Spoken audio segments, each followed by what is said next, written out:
जय श्रीराम. मी अमोल कोते पाटील आणि भारत न्यूज मध्ये आपलं स्वागत आहे. मित्रांनो, तुमच्या घरात जर लहान मुलं असतील किंवा शाळकरी मुलं असतील तर हा व्हिडिओ न स्किप करता शेवटपर्यंत नक्की बघा, कारण आजची बातमी थेट तुमच्या मुलांच्या भविष्याशी आणि त्यांच्या आरोग्याशी जोडलेली आहे. मित्रांनो, आजकाल प्रत्येक घरामध्ये एक सामान्य चित्र पाहायला मिळतं, ते म्हणजे लहान मुलांच्या हातात असलेला मोबाईल. आई, माझा अभ्यास आलाय मोबाईलवर. बाबा, मला शाळेचा होमवर्क बघायचा आहे, तुमचा फोन द्या ना.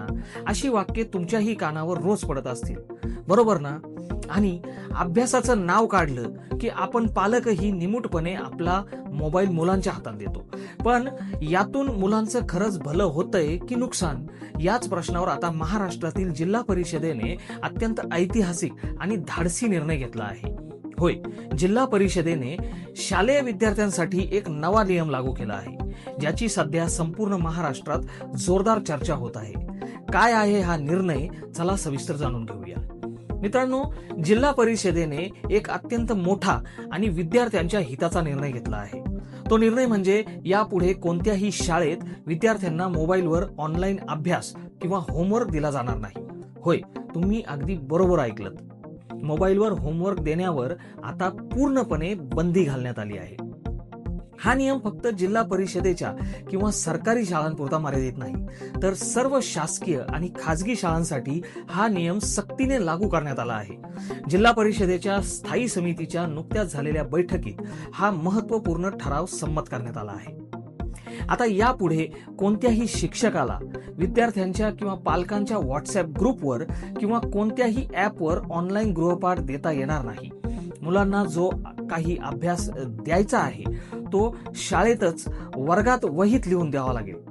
आता साहजिकच तुमच्या मनात प्रश्न आला असेल की तंत्रज्ञानाच्या या युगात जिथे सगळं जग डिजिटल होत चाललंय, तिथे असा निर्णय का घेण्यात आला? तर यामागे खूप गंभीर आणि विचार करायला लावणारी कारणे आहेत. आपल्याला आठवतच असेल, कोरोना काळानंतर ऑनलाईन शिक्षणाचा ट्रेंड खूप वाढला. शाळा बंद असताना मोबाईल हाच शिक्षणाचा एकमेव आधार होता. पण आता परिस्थिती पूर्वपदावर आली आहे. शाळा पूर्णपणे सुरू झाल्या आहेत, तरीही अनेक शाळांमधून व्हॉट्सअप ग्रुपवर होमवर्क पाठवण्याची सवय तशीच राहिली आहे. याचा सगळ्यात मोठा गैरफायदा मुलं घेत आहेत. शाळेचा अभ्यास आहे असं सांगून मुलं पालकांचा मोबाईल हातात घेतात, 5-10 मिनिटे अभ्यास करतात आणि उरलेला तास 2 तास गेम खेळण्यात, युट्यूबवर व्हिडिओ बघण्यात किंवा इंस्टाग्रामचे रील्स स्क्रोल करण्यात घालवतात. पालकांना वाटतं की आपली मुलं मन लावून अभ्यास करत आहेत, पण प्रत्यक्षात मुलं मोबाईलच्या आहारी जात आहेत. लहान वयातच त्यांना मोबाईलचं भयानक व्यसन लागत चाललंय. मोबाईल शिवाय मुलं जेवत नाहीत, मोबाईल असल्याशिवाय ती शांत बसत नाही, अशी अनेक पालकांची रोजची तक्रार असते. या सर्व गोष्टींची अत्यंत गंभीर दखल रत्नागिरी जिल्हा परिषदेने घेतली आहे. या मोबाईलच्या अतिवापरामुळे मुलांच्या शारीरिक आणि मानसिक आरोग्यावर अत्यंत वाईट परिणाम होत आहेत. सतत स्क्रीनकडे बघून राहिल्यामुळे लहान वयातच मुलांना चष्मे लागत आहेत. डोळ्यांचे आजार, डोकेदुखी आणि मानदुखीच्या समस्या वाढत चालल्या आहेत. मुलं एका जागी बसून राहिल्यामुळे मैदानी खेळ बंद झाले आहेत आणि मुलांमध्ये लठ्ठपणा वाढत चालला आहे. याशिवाय मानसिक परिणाम तर त्याहूनही भयंकर आहेत. सतत मोबाईलमध्ये डोकं खुपसून बसल्यामुळे मुलं अत्यंत चिडचिडी होत आहेत. त्यांचा अभ्यासातला लॅक ऑफ कॉन्सन्ट्रेशन म्हणजे एकाग्रतेचा अभाव वाढत आहे. पालकांनी जर मोबाईल काढून घेतला तर मुलं आदळापट करतात, प्रचंड हट्टीपणा करतात, त्यांच्या झोपेचे चक्र बिघडले आहे. तसेच मोबाईलच्या कीपॅडवर टाईप करून आणि स्क्रीनवर बोटं फिरवून मुलांची स्वतःच्या हाताने लिहिण्याची सवय पूर्णपणे मोडून निघाली आहे. यामुळे मुलांचे हस्ताक्षर खराब होत आहे. या सगळ्या समस्यांचा विचार करूनच रत्नागिरी प्रशासनाने हा स्तुत्य निर्णय घेतला आहे. मुलांना या डिजिटल विळख्यातून बाहेर काढण्यासाठी हा निर्णय अत्यंत गरजेचा होता. या निर्णयाचे रत्नागिरीतील पालकांकडून मोठ्या प्रमाणावर स्वागत होत आहे, कारण जे पालक मुलांच्या मोबाईल वेडामुळे अक्षरशः त्रस्त झाले होते, त्यांना आता मोठा दिलासा मिळाला आहे. शाळेचाच अभ्यास आहे तर मोबाईल का देऊ नये या धर्मसंकटातून पालकांची आता सुटका झाली आहे. आता शिक्षकच मोबाईलवर अभ्यास देणार नाहीत म्हटल्यावर मुलांना अभ्यासाच्या नावाखाली मोबाईल मागताच येणार नाही. खरे तर आपली जुनी पद्धतच सर्वात उत्तम होती. वर्गात शिक्षकांनी फळ्यावर होमवर्क लिहून द्यायचा, मुलांनी तो आपल्या डायरीत लिहून घ्यायचा आणि घरी जाऊन पुस्तकांच्या मदतीने तो सोडवायचा. यामुळे मुलांच्या हस्ताक्षरात सुधारणा होते, वाचनाची सवय लागते आणि स्वतः विचार करून उत्तरे शोधण्याची क्षमता देखील वाढते.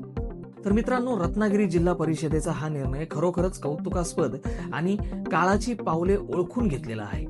मुलांचं सुंदर बालपण मोबाईलच्या स्क्रीनमध्ये हरवण्यापासून वाचवण्यासाठी हे एक अत्यंत महत्वाचं पाऊल आहे. पण आता एक मोठा प्रश्न उरतो की हा नियम फक्त एकाच जिल्ह्यापुरता मर्यादित का राहावा? काय तुम्हाला असं वाटत नाही की संपूर्ण महाराष्ट्रात राज्याच्या शिक्षण विभागाने हाच नियम लागू करायला हवा? पुणे, मुंबई, नाशिक, छत्रपती संभाजीनगर, नागपूर, अहिल्यानगर अशा सर्वच मोठ्या जिल्ह्यांमध्ये आणि खेड्यापाड्यातही हीच परिस्थिती आहे.